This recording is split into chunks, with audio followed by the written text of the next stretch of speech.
orang itu cara berpikir nuruti nafsu, itu yang bahaya. Makanya Quran kritik ara'aita man ittakhadha ilahahu hawa. Orang yang cara berpikir itu nuruti hawa nafsu. Kalau zaman Nabi, zaman sahabat, zaman ulama itu enggak seperti itu. Sehingga cara berpikir itu mudah. Makanya kata Nabi absyiru ya ma'syaral muslimin kata. Kamu harus senang ya ma'syaral muslimin. Allah sekarang buka pintu langit yang sebelumnya enggak pernah dibuka.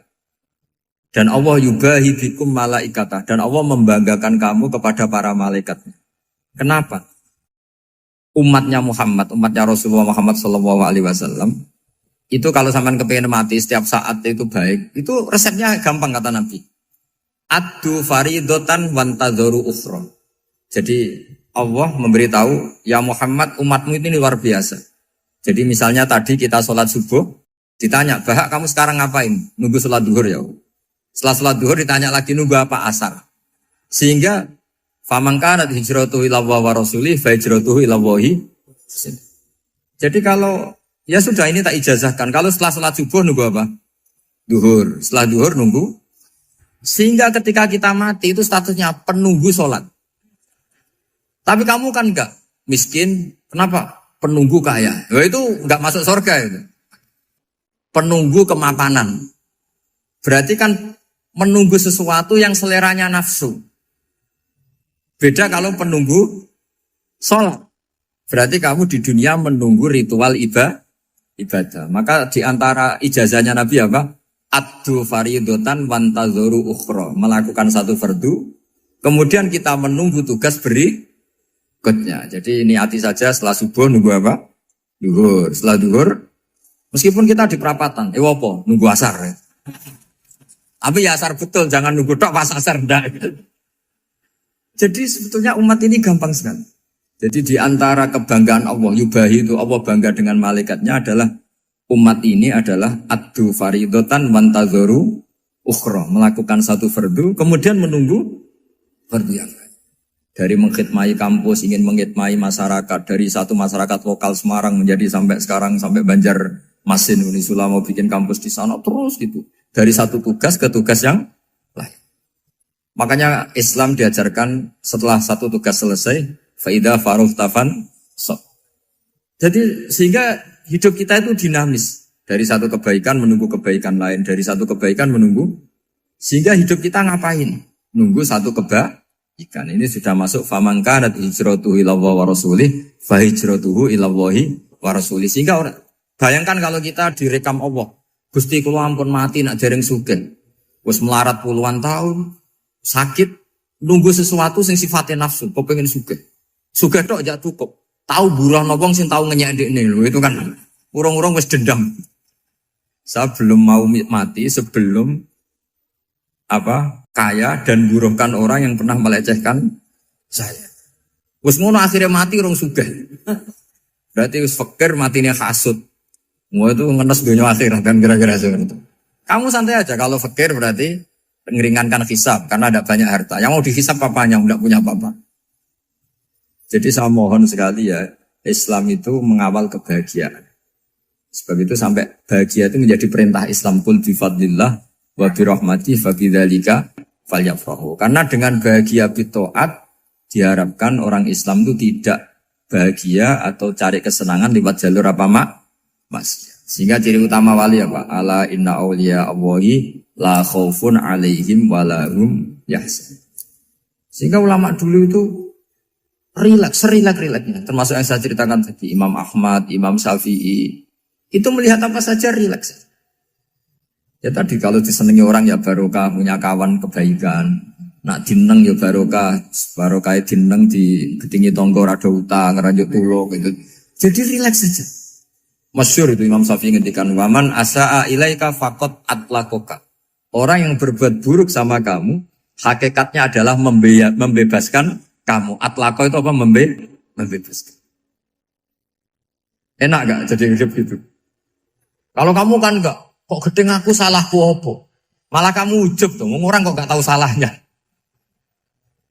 Kamu jadi suami, istrinya ngomel, kurang apa saya sebagai suami? Ya kurang banyak, enggak ganteng, enggak kaya, enggak ini. Malah kalau diterangkan malah parah toh. Ya sudah rileks saja. Kalau dia ngomel ya tadi, alhamdulillah dapat pahala tanpa apa? Biaya. Terus ngomel kan butuh energi, paling yang tidak kuat 3 jam. Nanti juga berhenti apa? Terus ambil nilai positifnya. Misalnya ngomel sama suaminya, bagus lah. Kalau ngomel sama tetangga malah kayak apa gitu aja udah. Jadi ulama dulu itu gampang sekali melihat melihat hidup. Rasulullah ya gitu, melihat hidup tuh gampang saja. Ketika tanya, ya Aisyah apa ada sarapan? Tidak ada ya Rasulullah, ya sudah saya tak puasa. Jadi enteng saja. Kadang-kadang beliau ingin puasa, ya puasa sunat, ada sarapan nggak jadi puasa. Rileks. Nabi itu rileks. Kalau ngajari kebaikan juga rileks. Nah sekarang itu banyak orang yang karena mungkin kurang baca, Islam tuh kayak menjadi aturan yang bengis, yang repot, yang mengekang. Itu tidak seperti itu. Yuridu wa bikumul yusra wala yuridu bikumul usra. Allah menghendaki agama ini mudah. Sehingga ada sahabat di Imami Mu'ad itu baca Baqarah. Sahabat ini pekerja petani, mufarokoh ditinggal. Ketika Mu'ad lapor, ya Rasulullah ini ada orang munafik, tengah-tengah sholat mufarokoh saya ditinggal. Yang disalahin itu tidak yang ninggal tapi Mu'ad. Afattanun anta ya Mu'ad, kami itu tukang fitnah. Masa ngimami petani pakai surat Baqarah? Jadi yang disalahkan ini imamnya. Kalau kamu jadi imam, sholatnya ya yang cepat. Makanya terus banyak orang kecepatan karena tadi. Jadi Nabi itu enteng sekali. Jadi apa ya, Nabi itu beda dengan yang kita bayangkan beda. Nabi pernah ngaji di masjid, kemudian ada tetangga lewat pakai cangkul ke kebun. Semua sahabat gerutu. Ini orang tidak benar, ada Nabi ngaji ditinggal saja ke kebun, tidak ikut ngaji. Jawabannya Nabi tidak, itu bagus itu ikut sunnah saya. Kenapa ya Rasulullah? Dia kerjanya nyari halal. Dan untuk menghidupi keluarganya itu juga ajaran saya. Sehingga yang ngaji ya ajarannya Nabi, yang enggak ngaji karena kerja mencukupi keluarga juga ajarannya Nabi. Segampang itu. Oh, kalau kayaknya kamu kan, wes gak roh akhlak kan gitu. Nabi rileks saja Nabi. Sampai bisa lihat itu di Ihya, di bab Fadhailul Kasbi. Makanya ini penting sekali supaya orang itu berpikir Islam atau mendakwahkan Islam itu berdasar sanad ya yang muttasil yang pernah dilakukan Rasulullah SAW. Sesuatu yang dilarang Allah itu pasti madhar. Maka untuk melarang seseorang bergantung sama narkoba misalnya atau hal-hal yang bahaya pada fisik, itu satu tentu bagi ahlullah, tentu karena takut Allah. Tapi banyak masyarakat yang memang benar-benar bisa meninggalkan narkoba karena efek buruknya ganja. Bahwa itu mengakibatkan sakau, mengakibatkan tidak sadarkan diri, mengakibatkan kebangkrutan ekonomi macam-macam. Sehingga mereka benar-benar benci sama yang namanya narkoba. Jadi di antara manhajul Quran itu kalau mentakbih, memburuk-burukkan maksiat itu mesti dikritik innahu kana fahisyah. Innahu kana fahisyata wa maqta wa sa'a sabila. Innahu kana fahisyata wa sa'a sabila. Diulang beberapa kali. Sehingga dibutuhkan kecakapan untuk menganggap satu hal yang buruk itu fahsyah, sesuatu yang enggak rasional, sesuatu yang tidak positif, sesuatu yang pasti berdampak negatif. Sehingga kalau misalnya tadi dibacakan oleh Qori, kuntum khaira ummatin ukhrijat linnasi ta'muruna bil ma'ruf wa tanhauna 'anil munkar.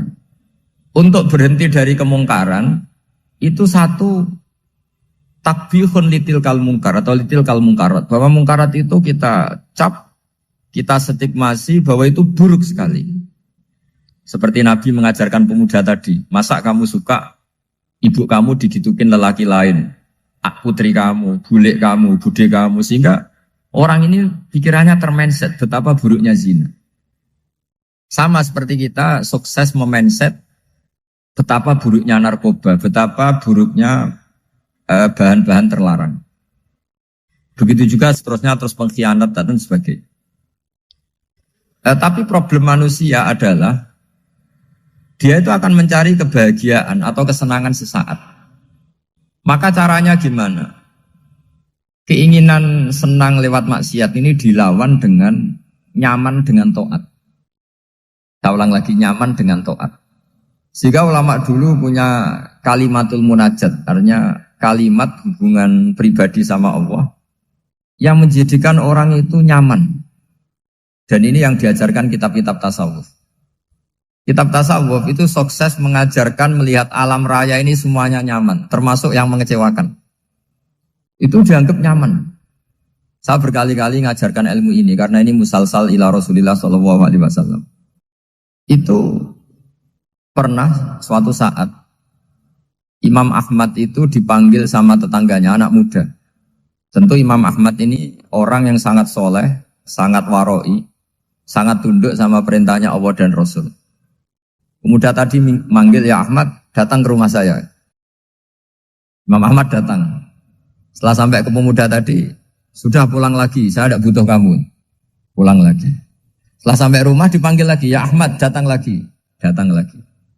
Oh, saya tidak jadi butuh, pulang lagi. Sampai 3 kali. Dan itu perangai ekspresi Imam Ahmad itu atau ulama lain yang sesoleh beliau itu nyaman, indah. Beliau tetap senyum-senyum nyaman. Beliau tidak tersinggung, tidak terprovokasi, pokoknya tidak tersinggung, kelihatan nyaman. Lama-lama pemuda ini terus tanya, ya Ahmad, kamu saya perlakukan seperti ini kok tidak tersinggung? Kamu senyum-senyum saja, happy-happy saja. Jawabnya Imam Ahmad itu unik. Wahai pemuda, saya kamu panggil itu senang sekali. Karena kata Nabi, kalau kamu iman dengan Allah dan Rasul, maka hormatilah tetangga. Jadi saya senang. Karena nuruti perintah Allah untuk menghormati tetangga. Jadi tidak ada urusannya dengan kamu. Kagetnya kayak apa? Jadi dipanggil tetangga ya senang karena melakukan perintahnya Allah dan Rasul, yaitu ikramul jar, fal yukrim jaroh. Disuruh pulang, kamu ingin saya pulang, ya saya pulang. Disuruh datang, ya saya datang. Jadi saya tidak tersinggung, saya tidak ada urusan dengan kamu. Urusan saya dengan Allah Subhanahu wa Ta'ala. Itu kalau bapak-bapak istrinya ngomel terus sabar itu ya bagus. Saya tidak punya urusan. Kalau kamu terprovokasi oleh istri, berarti kamu didikte oleh makhluk. Masa seorang rektor didikte makhluk? Kan tidak keren. Apalagi seorang Habib didikte makhluk, kan gak keren. Yang bisa mendikte kita hanya Allah Subhanahu wa Ta'ala. Dan Allah mendikte kita, mengajarkan kita wa ashiruhunna bil ma'ruf fa in karihtunna fa asa an takrahu shay'a wa yaj'alallahu fi khairan katsira. Jadi cara melihat istri kita bawel gitu atau cerewet, alhamdulillah ini ada pahala tanpa modal, cukup sabar. Kalau istri kamu sedang mesra, malah mintanya ke mall, malah biayanya tinggi. Murah mana dapat pahala dimarahin sama saat mesra minta ke mall? Milih yang pertama kan? Nah ya itu tidak usah modal. Ya gitu aja. Jadi kalau istri sedang marah bawel, anggap saja ini rezeki. Dapat pahala tanpa apa? Biaya. Nah kalau pas rukun malah nantang ke mall, biayanya malah tinggi. Jadi ulama dulu itu melihat dunia itu happy. Pernah Imam Syafi'i dikasih tahu, orang yang tadi nyium tangan kamu ya, itu di rumah menghujat Anda. Jadi dia sopan hanya di depan Anda, kalau di luar menghujat Anda. Jawabnya Imam Syafi'i lucu. Ya baguslah. Yang cerita ini kaget. Kenapa bagus ya Aba Abdillah? Kalau manggil Imam Syafi'i ya Aba Abdillah. Ya berarti saya masih wibawa, di depan saya tidak berani katanya. Jadi dipandang enteng saja. Jadi kalau kamu, di depan kamu, istri kamu tidak berani belanja, tidak ada kamu belanja banyak. Anggap saja Anda wibawa. Jadi enteng saja. Pernah Imam Syafi'i dikasih tahu, separuh dari kampung Anda itu gak suka kamu. Ya bagus lah, kenapa? Oh nak rukun malah bakal utang katanya gitu. Kira-kira yang utang itu yang rukun apa yang neng-nengan? Yang rukun. Jadi enteng saja. Masyhur itu makalahnya Imam Syafi'i. Waman asa'a ilaika faqad atlaqaka. Orang yang berbuat buruk sama kamu berarti membebaskan kamu. Kalau saya sedang neng-nengan sama Habib Hasan Toha Putra, beliau naik Alphard gak nawarin saya sah karena baru neng-nengan. Tapi kalau sedang rukun malah harus repot mana? Rukun sama ndak rukun? Repot rukun sebetulnya. Jadi Imam Syafi'i itu happy saja. Kalau sedang rukun sama tetangga ya dianggap rukun itu satu kenikmatan.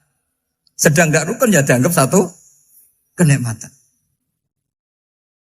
Jadi orang dulu itu serilek itu melihat dunia. Kalau kita kan enggak, ego. Wah saya ini suami kok dimarahin istri. Wah ini egonya bangkit. Padahal egonya bangkit itu ada kebodohan di situ. Yaitu seorang rektor didikte seorang istri, seorang makhluk. Apalagi kalau Anda daftar wali itu tidak akan jadi wali. Ini wali kok tunduk sama makhluk. Karena didikte apa? Makhluk. Maka Imam Ahmad ketika tetangganya bully gitu ya santai saja, beliau happy. Ketika pemuda tadi eskal janggal, kenapa kamu gak tersinggung ya Ahmad? Memangnya saya harus tersinggung gimana? Kan tak panggil tidak jadi, tak panggil tidak jadi. Hei pemuda, saya ini tidak punya urusan dengan kamu. Saya nuruti kamu karena perintahnya. Saya senang melakukan perintah Allah, harus berbaik sama kamu. Sampai 3 kali. Ajarkan Muhammad atau katakan Muhammad pada umatmu. Sebaiknya atau seharusnya mereka hanya gembira dengan melihat fadlnya Allah dan rahmatnya Allah. Ini harus kita pahami mulai dari konstruksi yang paling pokok, yaitu akidah. 2 ahwal. Ahwal itu 1 perilaku sosial. 3 mutamimat, sesuatu yang tidak pokok, tapi kita butuhkan dalam mengawal hidup ini. Saya beri contoh, itu sampai maksiat, itu karena cari kesenangan. Misalnya baru penat itu, ingin seneng, ada orang yang macam-macam lah, ingin melihat maksiat, apa itu pornografi, apa nyabu, apa macam-macam. Itu sebetulnya agama punya konsep yang luar biasa, yaitu seharusnya seseorang itu gembira. Gembira dengan ketaatan. Lalu pertanyaannya caranya gembira gimana? Gembira itu mudah. Jadi misalnya kamu sujud sama Allah Subhanahu wa taala. Terus cara berpikir begini. Ini sekaligus ijazah. Cara berpikir begini. Ya Allah, ini kata Sayyidina Ali, kafani izzan an aku nalaka abdan wa kafani fakhron an takuna li robban. Ya Allah, betapa sialnya saya andaikan saya jadi budak dari makhluk yang sama. Misalnya sampean itu seorang kiai atau rektor atau doktor atau orang terpelajar, kemudian kamu jadi budak atau hamba dari makhluk yang setara. Betapa hinanya saya.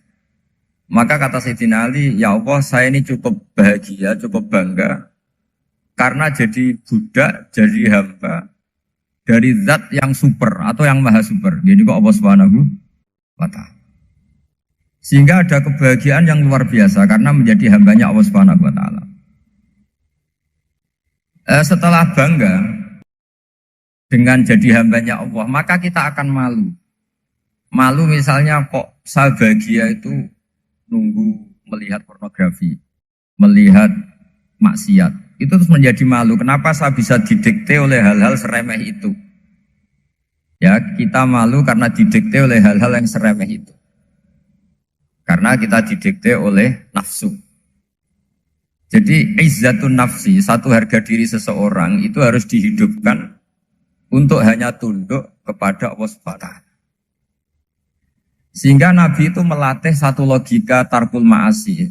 Nabi itu dulu ketika ada seorang pemuda yang ya karena mungkin pemuda ya, dia itu mau masuk Islam, tapi uniknya kata pemuda tadi, saya masuk Islam tapi asal dibolehkan bebas zina. Jadi ini agak sableng gitu. Jadi mau masuk Islam syaratnya dibolehkan apa? Zina atau free sex gitu. Karena orangnya agak hiper. Itu Nabi tidak langsung mengancam dengan neraka enggak. Ketika mau pamit gitu semua sahabat melarang. Mah itu jangan, kamu jangan suan Nabi, itu permintaan yang nggak masuk akal. Setelah lama ditahan, terjadi kegaduhan di masjid, Nabi dengar, itu ada apa itu? Itu ada pemuda yang mau masuk Islam tapi yasta'dzinuhu fi zina. Tapi mereka minta izin Nabi untuk tetap boleh zina. Kata Nabi, pemuda itu suruh masuk, suruh menghadap saya. Ketika menghadap Nabi, saya ulang lagi ketika menghadap Nabi. Nabi mengajarinya itu luar biasa. Nabi tidak langsung mengancam dengan neraka atau dengan azab tunda. Tapi kata Nabi, atuhibbuhu li ummik. Kamu suka kalau ibu kamu tuh jadi demenannya orang banyak. Ndak ya Nabi, yang demen ibu saya tak bacok kan. Karena ini ya agak preman, di mana-mana orang nakal agak preman. Terus atuhibbuhu li bintik. Kamu suka kalau putri kamu ya digitukan orang-orang. Wah ya ndak Nabi, yang gitukan putri saya tak bacok. Atuhibbuhu li kholatik. Kamu suka kalau bule kamu digitukan. Atuhibbuhu li ammatik. Kamu suka kalau saudara bapak kamu digitukan. Nabi itu mengeset ya. Cara sekarang itu cuci otak mungkin. Nabi itu meluruskan otaknya anak muda itu. Betapa buruknya zina. Cara bahasa Arab ditakbih. Betapa buruknya zina. Kamu suka kalau korbannya ibu kamu, putri kamu, bude kamu, bule kamu. Sehingga orang itu matur ya hasbuka ya Rasulullah, ini sudah cukup. Saya tidak pernah melihat sesuatu seburuk zina. Jadi fa'al qawwa fi qalbihi bughdha zina. Kemudian Allah meletakkan di hatinya, menanamkan benci zina. Sehingga akhirnya pemuda tadi menjadi iffah, menjadi menghindari zina. Artinya begini ya, ini mungkin yang lolos dari para kita sebagai dai, kita tidak belajar banyak tarbiyahnya Rasulullah Shallallahu Alaihi Wasallam. Jadi kalau kita benci maksiat, itu jangan hanya ditakhzir, ditakutkan neraka itu enggak. Jangan hanya itu. Tapi di logika. Jadi kalau kita menghindari maksiat, itu selain karena takut azab, itu ada logika. Ada rangkaian pikiran yang menjadikan kita anti satu perbuatan apa maksiat. Jadi misalnya gini ya, kira-kira ginilah kalau contoh gampang itu. Ada orang gitu ya, nyanyi dengan pakaian yang mungkin pornografi gitu. Mungkin pemuda-pemuda ingin melihat itu, tapi bisa diobati gini. Kok enak dekne mergawe kok tak bayar ya, aku kehilangan duit. Meskipun dengan logika yang agak serampangan, yang penting menjadi kita ini punya harga diri untuk tidak tergantung hal-hal seperti itu. Sehingga Nabi itu cara menggambarkan tadi mulai atuhibbuhu li ummik, kalau ibu kamu jadi demenannya orang lain. Pemuda tadi bilang yang demen ibu saya mau saya bunuh. Ditambah lagi atuhibbuhu li bintik. Bagaimana kalau korbannya putri kamu, bule kamu, bude kamu. Sehingga terus si pemuda tadi betapa buruknya zina. Betapa murahnya zina. Akhirnya pemuda tadi al-qawwa fi qalbi bughdha zina. Terus kemudian pemuda tadi itu sangat membenci dengan apa? Berzina. Nah, pikiran-pikiran seperti ini harus kita tanamkan. Harus kita tanamkan supaya orang itu benci melakukan maksiat. Karena satu memang takut suhtullah, takut dibendu Allah atau dibenci Allah. Dua memang logika kita mengarahkan tidak maksiat. Saya beri contoh ya betapa pentingnya mindset ya, cara berpikir. Orang itu menjadi kikir itu karena nganggap hidup itu lama dan uang itu penting. Kalau zaman Nabi itu sederhana kalau melihat hidup ini. Pernah suatu saat Nabi itu punya jatah makan. Karena Nabi itu hidupnya juga pas-pasan. Jadi Nabi itu unik. Beliau di satu sisi kaya raya. Bisa ngurmat Abu Hurairah, Ammar, Suhaib. Ashabu Suffa itu dirawat Nabi semua. Itu kan kaya, bisa ngerawat sekian orang. Tapi di sisi yang lain untuk pribadinya beliau miskin. Kadang nggak bisa makan hari itu. Tapi di saat yang sama bisa merawat Ahlus Suffa. Jadi keliru kalau orang hanya cerita Nabi itu miskin, untuk makan dirinya aja susah. Itu keliru. Kelirunya kalau tidak diteruskan, tapi Nabi mampu menghidupi ahli suffah. Singkat cerita jatah makannya Nabi itu dikasihkan orang ketika Nabi tanya, ya Aisyah, makanan jatah saya di mana? Oh ya Rasulullah tadi ada orang minta tak kasihkan, maka makanan itu habis. Apa kata Nabi? Kamu salah Aisyah. Yang kamu kasihkan itu justru yang masih. Ya yang kamu kasihkan itu justru yang masih. Sehingga Nabi menganggap, makanya Nabi terus ngendikan. Ya kalau mukhatabnya lelaki ya kira-kira begini. Wahallaka min malika illa ma akalta fa'afnaita walabista fa'ablaita. Terus tanya wa tasaddaqta fa'abqaita kata Nabi. Harta kamu ya kamu makan kemudian ke WC jadi kotoran atau punya pakaian mewah nanti rusak. Wa tasaddaqta fa'abqaita. Ada yang kamu sedekahkan yaitu yang abadi sampai akhir. Sehingga banyak pengusaha yang mencintai saya setelah tak ajari hadis itu. Misalnya punya uang 1 miliar karena dia spekulan atau pedagang rawan bangkrut, disedekahkan ke masjid 50 juta, yaitu yang abadi. Jadi kalau suatu saat bangkrut, dia masih punya uang 50 juta di akhirat. Jadi Nabi itu mengajari sedekah itu apa? Ya sedekah itu pengabadian uang. Kalau kita kan enggak, bilang sedekah itu nguras uang.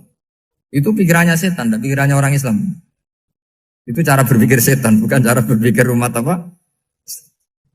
Sehingga Sayyid Ali Zainal Abidin itu kalau ada orang minta, kemudian beliau ngasih, itu beliau bilang gini, marhaban biman hamala zati ilal akhirah. Matur nuwun nggih jenengan sing beto sangu kula nate. Jadi dianggap teller saja. Orang yang minta uang beliau itu dianggap tukang nyatet bank. Karena sudah ditabungkan. Ya sudah. Kalau kita kan enggak, wah pengemis tuh ganggu gini-gini. Kecuali pengemis profesi ya mungkin kita agak-agak enak. Pada zaman akhir itu ada pengemis apa? Profesi. Jadi repot teman. Terus tak beri contoh lagi kebahagiaan ketika kita milih Islam moderat. Islam kita diajarkan guru-guru kita, utamanya oleh guru kita Mbah Maimun. Saya juga sering ketemu beberapa ulama dunia, termasuk Habib Umar. Saya juga ikut sowan ke sini pas beliau sama Habib ini Hasan Toha Putra di sini sama orang-orang moderat. Itu cara berpikir juga luar biasa indah. Beliau pernah cerita ya, beberapa ulama lah, banyak yang cerita itu. Saya pernah diceritani seorang alim ketika ada orang ekstremis itu mau ngebom di tempat maksiat. Kebetulan yang maksiat itu kebanyakan ya orang Islam. Karena di negara yang mayoritas Islam. Ditanya sama Syekh Sa'rawi. Syekh Sa'rawi itu mufasir top di mana? Mesir. Ini mau tak habisin karena mereka orang Islam kok maksiat terus. Terus ditanya sama Imam Sa'rawi. Laumatu ala khini ma'asihim aina masiruhum. Kalau mereka mati dalam keadaan maksiat, mereka kemana? Ya ilanar, mereka pasti masuk neraka. Terus ditanya sama Imam Sa'rawi. Wahal masiruhum ilanar muradun nabi amla. Punya umat maksiat kemudian mati masuk neraka. Itu yang diinginkan Nabi apa enggak? Ya tidak aja. Ya sudah, enggak usah dibom, ditunggu tobatnya kata. Karena kalau mati dalam keadaan itu ke neraka dan itu tidak yang diinginkan Rasulullah Sallallahu Alaihi Wasallam. Terus ekstremis ini menjadi tobat, tidak berpikir ekstremis Mas. Jadi orang itu harus berpikir mindset yang baik.